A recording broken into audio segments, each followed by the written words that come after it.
अस्सलाम वालेकुम। आज की वीडियो में हम करेंगे जी एक्सरसाइज 2A है, mathematics book 2D2 7th addition.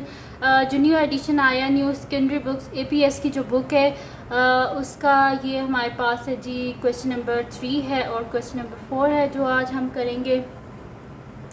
तो इसको स्टार्ट करते हैं। क्वेश्चन नंबर 3 हमारे पास है जी कि 10 kg of tea leaves one 3 kg of tea leaves cost $18। ये हमने इसमें सॉल्व ये करना है कि वो कह रहे हैं कि हमने कॉस्ट फाइंड आउट करनी है 10 kg ऑफ टी लीव्स की, जबकि हमारे पास गिवन है कि 3 kg ऑफ टी लीव्स जो है उनकी कॉस्ट क्या हमारे पास $18 है। इसी तरह वो कह रहे हैं कि हमने बी पार्ट में क्या करना है, A kg of sugar one B kg of sugar cost $C।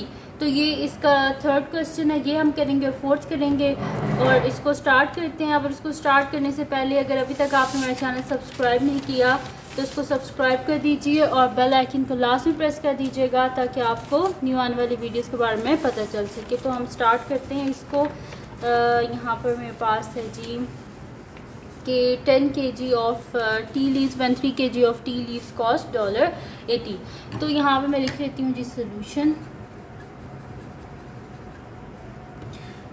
मेरे पास है कि यहाँ पर हम लिख देंगे कि हमारे पास जो गिवन है ना, देखिए जैसे जैसे टी लीव जो है वो जैसे जैसे वो ज़्यादा होते जाएंगे उतनी ज़्यादा कॉस्ट भी तो ज़्यादा होती जाएगी। यानी कि एक चीज़ के इंक्रीज़ होने से दूसरी चीज़ भी क्या हो रही है, इंक्रीज़ हो रही है।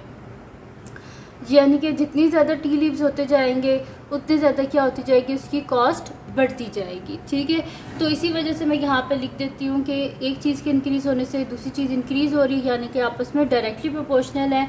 तो मैं यहाँ पे लिख देती हूँ कि the tea leaves is directly proportional to the cost. The tea leaves are directly proportional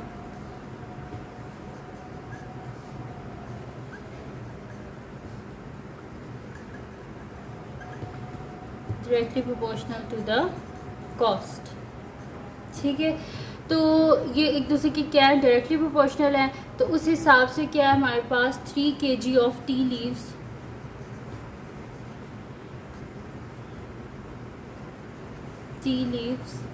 is equals to क्या हमारे पास $18 की है।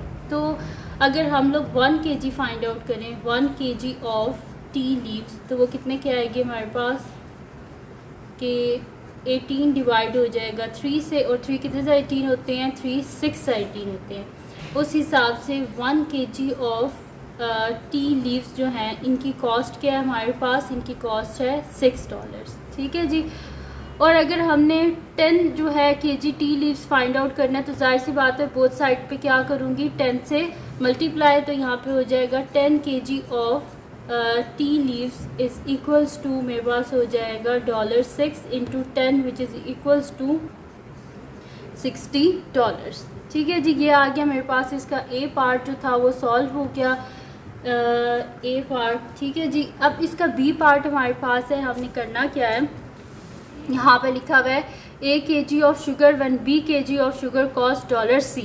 हमने यहाँ पर क्या करना है कि A kg of sugar find out करना है, जबकि वो कह रहे हैं कि B kg ऑफ शुगर की कॉस्ट क्या है $C है।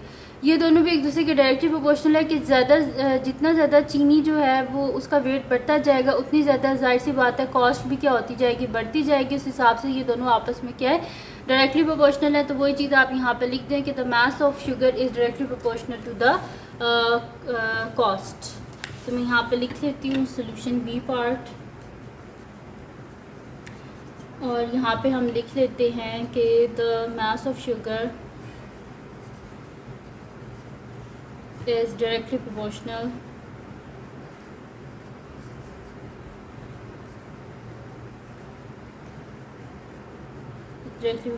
To cost. ठीक है, ये डायरेक्टली प्रोपोर्शनल है कॉस्ट के। तो उस हिसाब से हमारे पास गिवन क्या है कि B kg ऑफ शुगर जो है उसकी कॉस्ट क्या है, cost is equals to $C। तो अगर मैं यहाँ से 1 kg फाइंड आउट करूँ तो ये B इधर आके डिवाइड हो जाएगा ना, तो 1 kg of sugar is equals to $C divided by B। और हमने क्या फाइंड आउट करना है, क्वेश्चन में क्या गिवन है, क्वेश्चन में गिवन है हमने फाइंड आउट करना है A kg ऑफ शुगर। ठीक है, तो बोथ साइड पे क्या कर देते हैं, हम A से मल्टीप्लाई कर देते हैं, तो A kg of sugar cost is equals to $AC divided by B। ठीक है जी, तो ये आ गया मेरे पास इसका आंसर। और यहाँ पर हमारे पास इसका जो B पार्ट है छोटा सा था वो भी सॉल्व हो गया। तो यहाँ पर क्वेश्चन नंबर जो 3 था वो कंप्लीट सॉल्व हो गया। अब हम करते हैं इसका नेक्स्ट क्वेश्चन जो कि हमारे पास है इसका फोर्थ क्वेश्चन। फोर्थ जो इसका क्वेश्चन है वो हमारे पास है कि 5/9 of a piece of metal has a mass of 7 kg, what is the mass of 2/7 of the piece of the metal. यहाँ पे गिवन है हमारे पास कि 5/9 of the piece of metal, उसका मास क्या है, 7 kg है। तो हम यहाँ पे बताना है हमें कि 2/7 पीस ऑफ मेटल का जो मास है वो क्या होगा। तो बिल्कुल वैसे करेंगे जैसे कि हम पहले कर रहे थे। और इसमें भी ये दोनों क्या है, एक दूसरे के डायरेक्टली प्रोपोर्शनल है। जाहिर सी बात है जितना ज़्यादा मेटल का जो पीस है वो बढ़ता जाएगा उस हिसाब से उसका मास भी तो बढ़ता जाएगा ना।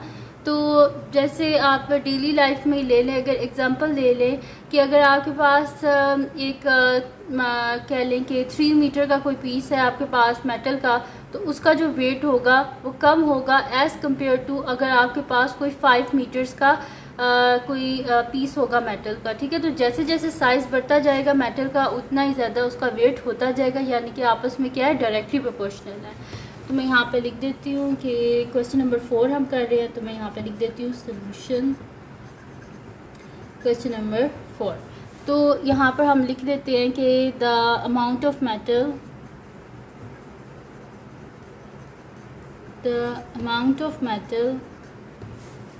is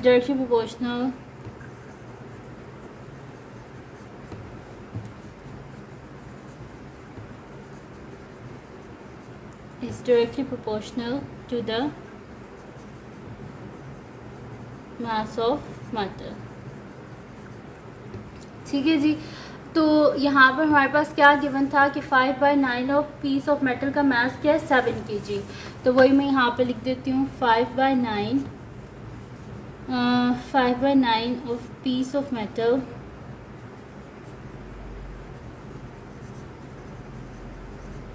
is equals to क्या हमारे पास 7 kg। तो अगर मैं यहाँ पे 1 पीस ऑफ मेटल का मास अगर मैं फाइंड आउट करूँ तो यहाँ मैं लिख दूँगी कि 1 piece of metal has a mass is equals to 7। और ये यहाँ पर जाके क्या हो जाएगा, हमारे पास डिवाइड हो जाएगा 5/9। तो डिवाइड से हम मल्टीप्लाई में चेंज कर सकते हैं क्या करके, रेसिप्रोकल लेके। तो मैं यहाँ पे कर दूँगी कि 7 मल्टीप्लाई बाय 9/5। ठीक है जी, ऐसे हो जाएगा मेरे पास। तो 7 9 से क्या होता है 63, दिस इम्प्लाइज 63/5 मेरे पास हो गया। अब हमने फाइंड आउट क्या करना था, हमने फाइंड आउट यहाँ पर करना था कि what is the mass of 2/7 of the piece of metal. तो बोथ साइड पे क्या करते हैं, 2/7 से मल्टीप्लाई कर देते हैं। तो 2/7 piece of metal has a mass is equals to 63/5 multiply by 2/7। तो 7 9 से 63 होती है, 9 2 से 18, 18/5। अब ये हमारे पास क्या है, इम्प्रॉपर फ्रैक्शन है, तो हमें यहाँ पे क्या करना पड़ेगा, डिवाइड करना पड़ेगा। तो 5 3 से क्या होते हैं 15 होती है, 18 में से 15 को माइनस करिए, पीछे क्या बच जाएगा, 3 बच जाएगा, यानी कि मेरे पास आंसर आ जाएगा 3 होल 3/5 kg। ठीक है, तो 2/7 पीस ऑफ मेटल का मास क्या है हमारे पास, 3 होल 3/5 kg। ठीक है जी, तो ये आ गया मेरे पास इसका आंसर। और यहाँ पर कंप्लीट सॉल्व हो गया हमारे पास, क्वेश्चन नंबर 4 भी सॉल्व हो गया। तो ये थी जी आज की वीडियो जिसमें मैंने आपको करवाया है एक्सरसाइज 2A का question number 3 and question number 4। APS की बुक है ये 7th क्लास के लिए। तो अगर ये वीडियो आपके लिए हेल्पफुल है तो इसको लाइक कीजिएगा, चैनल को सब्सक्राइब कीजिएगा और बेल आइकन को लास्ट में प्रेस कर दीजिएगा ताकि आपको न्यू आने वाली वीडियोस के बारे में पता चल सके। और जो मेरा सेकंड चैनल है जिसके बीच में कुकिंग की, क्राफ्ट्स की, रिडल्स की, ट्रैवलिंग की वीडियोस है, उसका लिंक पे डिस्क्रिप्शन में, इसको सब्सक्राइब कर दीजिएगा और अपनी दुआओं में लाजमी याद रखिएगा। अल्लाह हाफिज़।